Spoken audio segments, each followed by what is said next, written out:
Hello, boys and girls, and welcome to another week of Solid Rock Online Children's Church. Did you enjoy our last session? I hope you did. I was very excited. Can anyone maybe remember what the last session was about? Let me give you a clue. There were puppets, they sang some lovely songs, and they talked about animals, Shepherd, does that ring a bell? Fantastic, now you remember. They talked about Jesus the Good Shepherd and how he loves us endlessly. So for today, we're going to talk about God's protection and God's faithfulness. First, we're going to worship with a song. Then we will have our memory verse come in on screen, followed by our story. I will be back at the end of the story, so enjoy.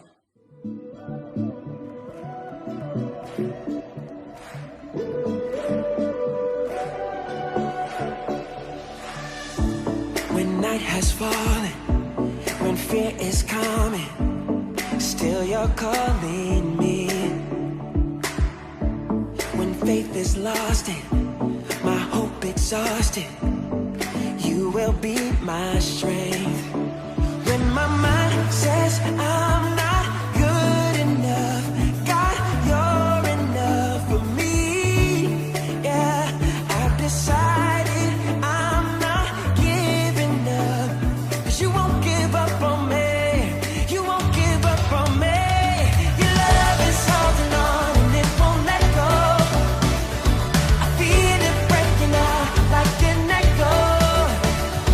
Your love is holding on and it won't let go now. I feel it breaking out like an echo, echo in my soul.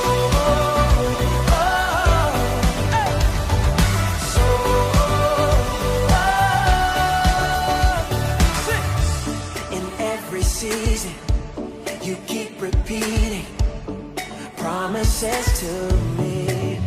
Whoa, now there's no stopping what you have started until it is complete. When my mind says I'm not good enough, God, you're enough for me. Yeah, I decided I'm not giving up, 'cause you won't give up on me. You won't give up on me. Your love is holding on and it won't let go.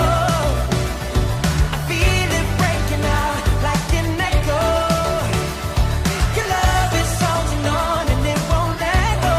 No, I feel it breaking out like an echo, echo in my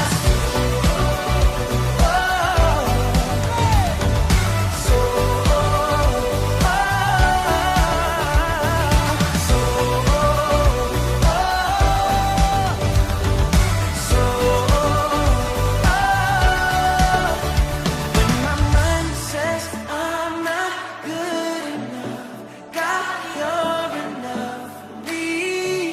Yeah, I've decided I'm not giving up, 'cause you won't give up on me. You won't give up on me. Your love is holding on and it won't let go. I feel it breaking out like an echo. Your love is holding on and it won't let go. No, I feel it breaking out, breaking out. Hey, your love is holding on and it won't let go. I feel it breaking out like an echo.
Daniel was brought to Babylon from Israel as a young boy by King Nebuchadnezzar.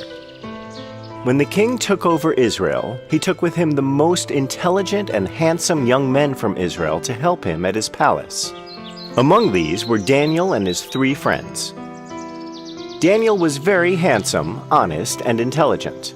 After a training period of 3 years, the king chose Daniel and his 3 friends from all the other young men to help him in his palace.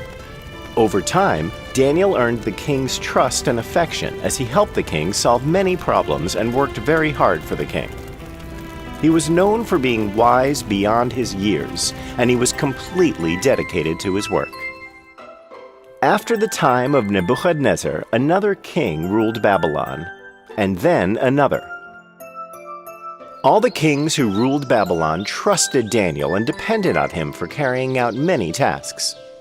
Over the years, Daniel earned a very good name among the people of Babylon. He was praised for his intelligence, kindness, and hard-working nature. He understood the problems faced by the people and made wise suggestions that would help them to find a solution.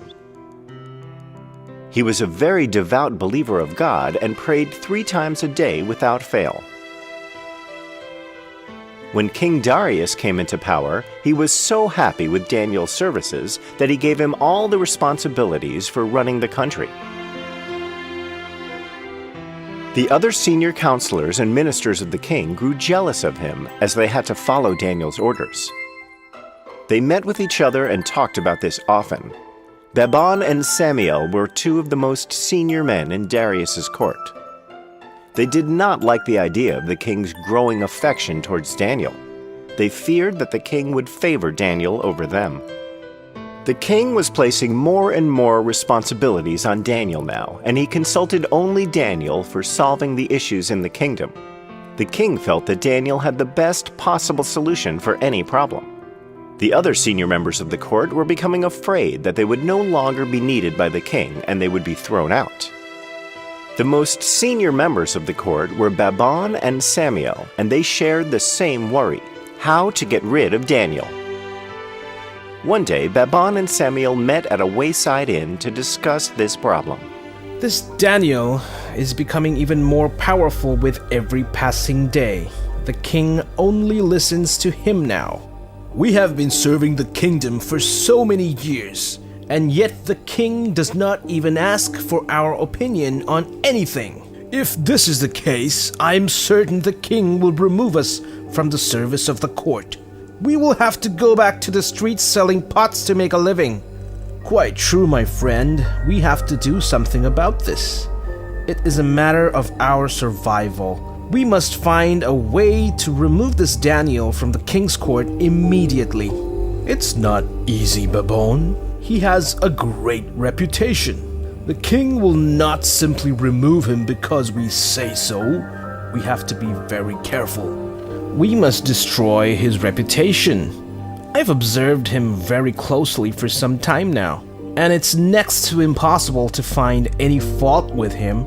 He's an extremely devout man and prays to his God 3 times a day. He's very popular among the people as well. Wait, you said he prays 3 times a day to his God, right? Yes, everybody knows about this. Why? I think I have something we can use against him. If my plan works out, we will have to never worry about Daniel anymore. What is it? Tell me. And so Babon and Samiel devised a plot that day. They returned to their homes, agreeing to meet in court the following day. The next day, Babon and Samiel arrive at the palace to meet with the king. They talked about various issues of the state and how happy the people of Babylon are with the king and his rule. They praised the king on his bravery, his sense of justice, and how kind and merciful he was.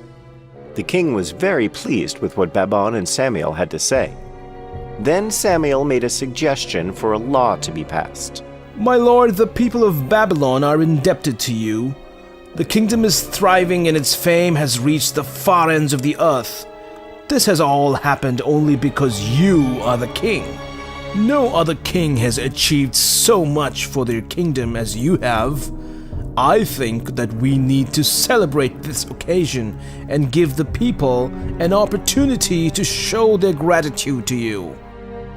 Your words please me, Samuel. You are truly a loyal subject of Babylon. What do you suggest we do? My lord, I'll explain. We have a suggestion that for the next 30 days, all the subjects of Babylon will praise and pray to no other god or man other than the king of Babylon, you, King Darius. Yes, it is a great way to find out who are truly loyal to Babylon and its king. We suggest that a decree be passed for the next 30 days. Nobody will pray to any other god other than King Darius. I think that is a wonderful idea, Samuel. You really have proven that you are worthy of your position in my court. But I must first discuss this with Daniel before I go further with this. Your Majesty, I don't think that would be necessary. We have discussed this with all the senior counselors of the court and they are in agreement. Daniel would without doubt be overjoyed to have this law passed. Why waste time over discussing it again with Daniel? We have prepared the decree for you to sign on, Your Majesty. Here's the scroll. The king believed that Daniel was aware of the law. However, Daniel was not consulted about this, and so he was not aware of it. Babon had sent 2 guards to Daniel's house at the time that he offered prayers to his God. As soon as the soldiers saw Daniel praying to God, they immediately moved in to arrest him. Daniel, didn't you hear of the law passed by the king? What law? What have I done wrong? Why are you arresting me? A new law has been passed by the king stating that no citizen is to worship any other god other than King Darius himself for 30 days. I am not aware of this. Very well, take me to the king. The soldiers arrested Daniel and took him to the palace to be presented to the king. The king heard the news of Daniel's arrest and he was very sad. He realized that his senior counselors had been plotting against Daniel all along, but he felt helpless as the law had been passed. Nobody could be exempted from the law once it was written, even the king himself. When Daniel was presented to him by the soldiers, he felt heartbroken. Samuel and Babon were also present at the court. They were happy that their plan was working out as they hoped. Daniel, what have you done? I thought you were aware of this new rule. Do you have anything to say to defend yourself? My lord Daniel has defied the rule of the kingdom. This is as clear as daylight. Several people have watched him offering prayers to his God. You cannot pardon anybody who breaks the law. It will not be considered righteous or just. Daniel must face punishment. He should be thrown into the lion's den. I have nothing to say, Your Majesty. I am a servant of the kingdom, and I am ready to face any punishment that you give me. I have no choice, Daniel, but to command that you be thrown into the lion's den. I hope that the God you pray and worship will save you. As soon as the king commanded, Daniel was taken away by the soldiers to be thrown into the lion's den. The king was very sad that he had to send Daniel to his death. That night he could not sleep. He was saddened by the fact that his most favorite servant would be ripped apart by the lions. The next morning, as soon as the sun rose, he jumped from his bed and hurried to the lion's den. He approached the den hesitantly and called out to Daniel hesitantly. Daniel, can you hear me? Did the God that you serve and worship save you? Answer me, Daniel. Are you alive? There was silence for a couple of moments. Yes, Your Majesty. And then Darius heard a voice that made him jump with joy. It was the voice of Daniel. Yes, Your Majesty. May the king live forever. I am unhurt, my lord. The lions did not even touch me. My God sent an angel into the den who shut the mouths of these lions. My God has indeed saved me, for I am innocent." "Soldiers, open the mouth of this den at once. Remove Daniel from the den at once." The soldiers removed the huge boulder that closed the mouth of the cave. Slowly, Daniel stepped out of the cave. There was not even a single scratch on his body. It was truly a miracle. "Daniel, your God is indeed true. He came to rescue you in the most hopeless hour. I am sorry that you had to endure this. Come, let us go to the palace at once." When news of what had happened to Daniel spread around the kingdom, the people were amazed and stunned. Babon and Samuel realized that their evil plan had gone wrong. When the king arrived at the palace with Daniel, he ordered the soldiers to throw Babon and Samuel into the same lion's den. The lions pounced on them and killed them instantly, breaking their every bone before they ate them. The king was overjoyed that Daniel was back at the court. He reversed the old law and made a new one stating that everybody in Babylon must pray to Daniel's God, the God who performs miracles to help those who serve him. And so, Daniel continued to serve the king and execute his duties faithfully for a very long time. He continued to pray to the true God until he died.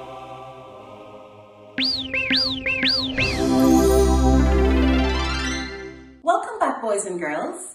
Did you enjoy our story? Wonderful. So I'm going to ask you a few questions just to make sure that you've understood our story. So our story begins by telling us a man called Beep, fill in the blanks. What was the name of the man? Daniel. That is correct. Well done, boys and girls. So Daniel had a very important job. What did he do? He was an advisor to the king. That is correct.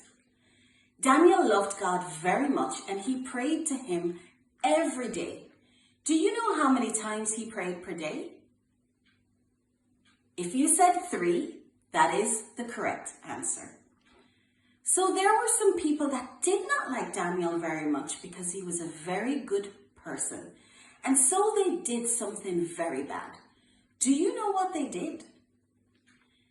They tricked King Darius into making a bad law. Now, this law was not going to be in favor for Daniel. Do you know what the bad law was? That anyone who worshipped any god except for the king, they would be punished. What would the punishment be? To be thrown in the lion's den. That is absolutely correct. You guys are amazing. You're on fire. So guess what? Daniel was thrown into the lion's den, but he was saved. Someone shut the mouths of the lion. Who was it? Can you tell me? The angels. That is absolutely correct. Well done, boys and girls. You did so well this week. So in our story, we learned about God's protection and we learned about God's faithfulness. Sometimes we could be in very bad situations. We could think that everything is lost, things won't work out for us. But the story reminded us that God always protects us. The story reminded us that God is always looking out after us and will send his angels to keep us safe. All we need to do is trust him, pray to him, obey his word, and he will always keep us safe. So, here's your challenge for this week. Can you think of any other stories in the Bible where God rescues his people? There are lots of stories. So, if you can tell us what those stories are, please share them with us at sonia@solidrock.ie. And we look forward to seeing you again next time. Have a great week. Bye. The king signs a law that no one can ignore unless you want to hear the lions roar.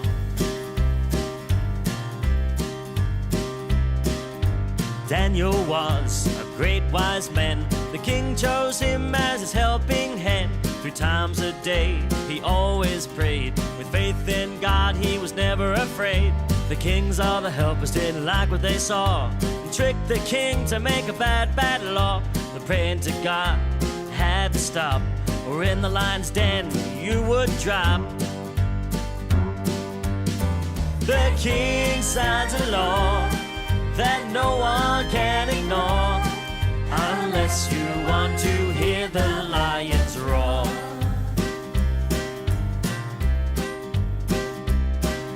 Despite his fear of the lion's bite, Daniel chose God, which he knew was right.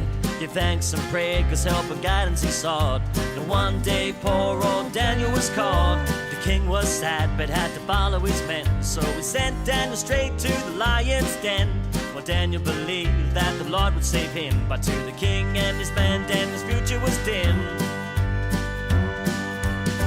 The king signs a law that no one can ignore, unless you want to hear the lions roar.